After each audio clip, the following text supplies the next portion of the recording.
Time schedule కనుక మీరు చూసుకుంటే ఇది 9వ తేదీ నుండి ప్రారంభమవుతుంది.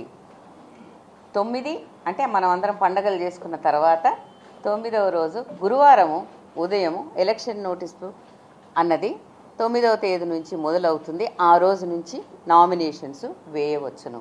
అయితే ఇది దఫాల వారీగా ఉన్నాయి కాబట్టి మొదట ఎంపీటీసీ అండ్ జెడ్పీటీసీ స్థానాలకు, పిదప గ్రామ పంచాయతీలు అలాగే వార్డు స్థానాలకు ఉన్నటువంటి వేకెన్సీస్కి ఈ ఎన్నికలు అనేవి నిర్వహింపబడతాయి.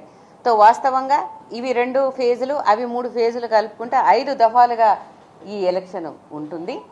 ఒక్కొక్క ఫేజు 15 రోజుల్లో ముగుస్తుంది. అనగా 9వ రోజున నామినేషన్కి ఎలక్షన్ నోటీస్ ఇచ్చింది. మీకు డేట్ ఆఫ్ పోల్ 23గా చూడవచ్చును.